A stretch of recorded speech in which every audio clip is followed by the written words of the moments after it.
Hey everyone, and welcome back to the channel. So in today's head-to-head comparison, let's take a look at the 2024 Cadillac Escalade and the all-new 2025 Cadillac Escalade. I borrowed these from Randy Marion Cadillac, so take a look at their website. That link is down in the description, along with the full detailed review that I made on the all-new model. So let's move on to the starting MSRPs. For the 2024 year model, they had a starting MSRP at $81,800 versus closer to $88,100 for the 25 year model. So it has increased slightly. Both of these models have the same 6.2 liter V8 paired to a 10-speed automatic, and it pumps out 420 horsepower, 460 pound-feet of torque. They're both all-wheel drive, weigh around 6,000 pounds. 0 to 60 is going to be 6.1 seconds, top speed of 125 miles an hour. Fuel economy is also relatively the same.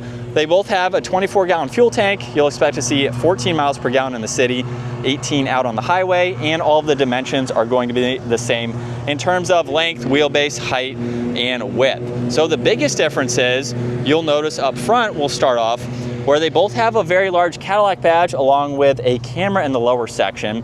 But the biggest difference is the design of the headlights, DRLs, and turn signals. You'll notice there's a much larger design on the 24-year model versus a thin strip up top, and then you have the turn signal and headlights in a vertical design rather than having the horizontal with the DRL and the turn signal in that lower section.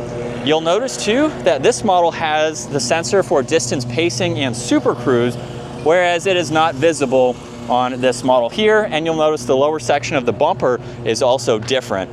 Hood lines are going to be relatively the same. They look almost identical, like it's the shared hood, maybe some small tweaks there.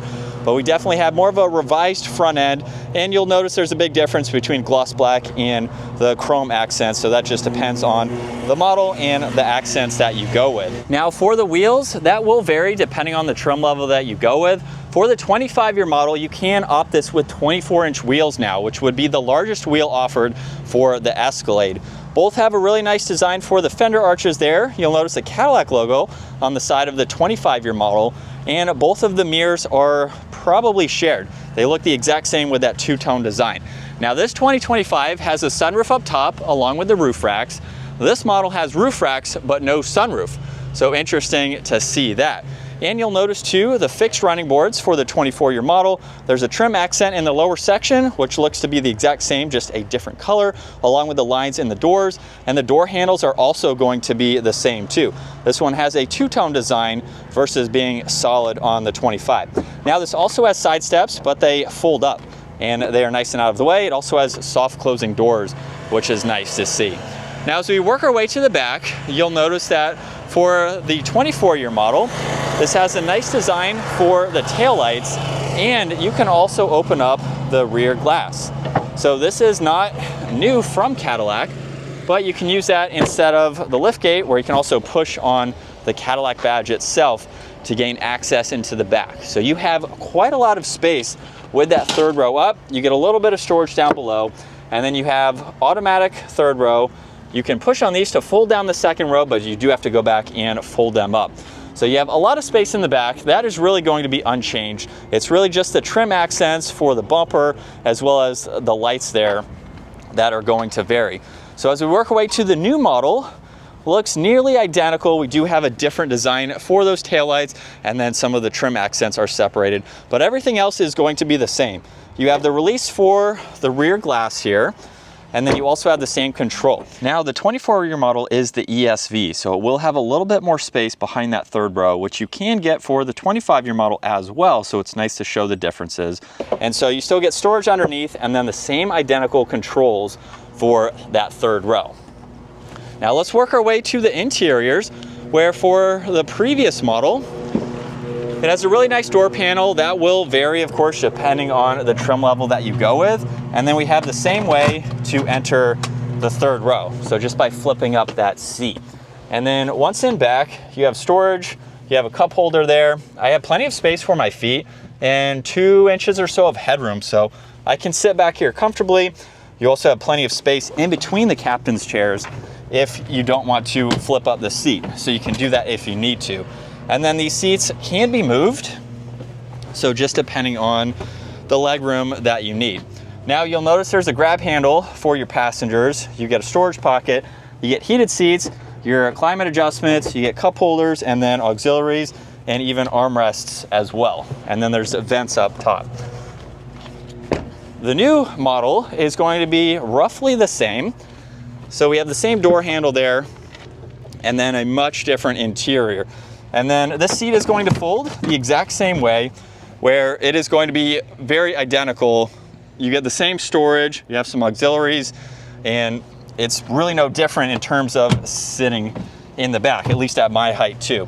Now you also have grab handles for this model, and then this also gets rear entertainment, so you can use these screens, which is something that's new.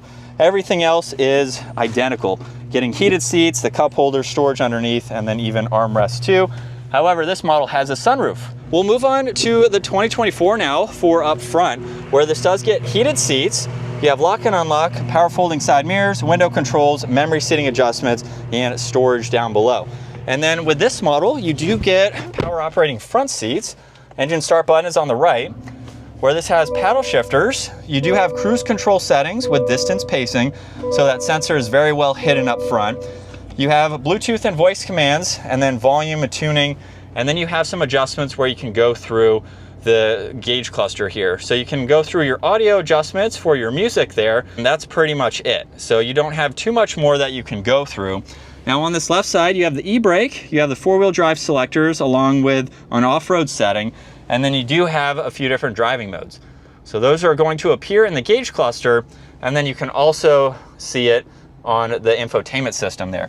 Now you'll notice too on the far left, you do have this smaller screen here that you can go through. So you have trip information, and then you can also get into a blank page, and then you can also change the gauge cluster. So while that one control just did your audio, now you can go into your map, and you can bring up the augmented reality. And then you can go back to the gauge cluster and view your audio and the rest of that information. Now there's no head-up display for this model. And then working our way to the infotainment system, all of the information is on this left side. So you can quickly get into all of this, just depending on what you need to see. All the vehicle information, you can swipe through all of these vitals as needed, and then quickly get back to home, where you have some more of these widgets along with all these icons that you can quickly adjust. Underneath that, there's fan speed, temperature, where you'd like the air to go, defrosters. You also get cup holders with a little bit of storage, and you can hide that away. You have auto hold, engine start stop, and lane keeping assist. And then we'll put this into reverse, where you get the backup camera and several other angles depending on where you need to see. And you also have forward facing camera too. So you can go through that 360 system. You have park up top, and then you do also have some shortcuts to go through this screen. So you don't have to use it as a touchscreen system. You can use all of those dials. And then you get a lot of storage with some auxiliaries down below and plenty more in the glove box. Now you just have a standard rear view mirror. You have controls to fold down the back seats. You can adjust the lift gate. You have garage door buttons, and then dome lights are up top too. Now with the 24-year model, this door opening and closing is as you would expect a normal door to operate. There's no soft close either. So if you close it just slightly, that is it, and you have to go back and shut the door. For the 25-year model, you actually have to put some strength into this door to both open and close it. But what's really nice is that you can actually stop it wherever you want it. So if you're really close to another vehicle, you can stop it. It's not going to go any farther than where you place it. And it does have the soft close feature. Now you get memory seating adjustments, your window control side mirror adjustments, just like you saw for the previous model.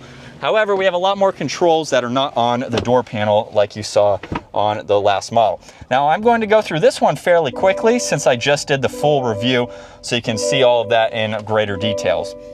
Now this has paddle shifters, you get super cruise, you have a low range, you have all of your Bluetooth and voice commands, and then you have some more information for the digital gauge cluster. So you can use this button on the right side and further go through all of these here. So while you don't have a control on that left side, you have a speaker instead. You can still toggle between all of this information just depending on what you need to see. Now you also have the trailer braking system, you have the e-brake, all of the four-wheel drive selectors, just like you saw on the 24. However, this has a height adjustment, and your different driving modes will appear in just the infotainment system. So you can go through all of these as needed. Now this model also has a head-up display, and then all of the information is in the lower section for this model. So you can go through all of this as needed, and you have an electronic release for the glove box. So you can use that in the middle here. Now the gear selector is in a much different spot since there is a secondary screen. So just use it on the column there where you have pretty much the same angles, including some for trailering, and then you have park on the end of that stalk. Now you get a lot of storage down below, and then you have the secondary screen to go through pretty much anything you want. Heated and ventilated seats, heated steering wheel, you can get into your climates for both front and rear. You can also get into the massaging seats, get into your lighting. You have drive, so you can look at some of this, parallel parking, your doors. You have a shortcut to the headlights, and then you can even pull up that camera system. So quite a lot in this lower screen. You still retain controls for the infotainment system, so you don't have to use it as a touchscreen system. And then you have cup holders, auto hold, engine start stop. You can turn on and off the climates very easily. And this model also has the cooled box. So you have two different settings for that, so you can bring any items that you would like with you. And for the new model, you do have a screen for your passenger. So you can go through some of those icons, get into some different settings, even shut it off if needed. So really neat to see that. You also get the 360 camera system with the digital rear view mirror. Garage door buttons are now located there. And then you have sunroof adjustments, same controls for the seats and liftgate, and then dome lights on both sides. And I didn't show visibility in the 24-year model, but it is going to be around the same as this model here. So that really hasn't changed in terms of the design overall for these models. So with the exteriors and interiors wrapped up, let's get both of these out on the road, see how they drive. And we'll start off behind the wheel for the 24-year model. We are in sport mode with a small acceleration. Here we go. And it definitely sounds good. This is what it's like to be behind the wheel, where we have still a very nice interior. This is a really nice design with the layout and all the tech features that are available. Seats are really comfortable too. We do have the height adjustment, so that way you can really get this dialed in. At 5'10", I have probably 6 inches or so of headroom, so you could be much taller than me and still fit very comfortably in the back seat. You can also opt for the V model, which is in front of us for both this and the newer model. I haven't seen it for the 25-year model yet, but if you are looking for some more power, you can opt for the V, which is the supercharged version of this model here. And so it's a really nice place to be, super comfortable. You have a lot of space, and it would make for a great daily driver with everything that is available. And it's also pretty easy to drive and maneuver. It is a large vehicle, so that is something to consider, but it's very easy once you get used to it in terms of being able to see around and just parking it and maneuvering it and things like that. So with that short test drive, let's hop behind the wheel of the new model and see what that's like. And behind the wheel now, sport mode, here we go. Now this also has paddle shifters too, so you can use those if you want to.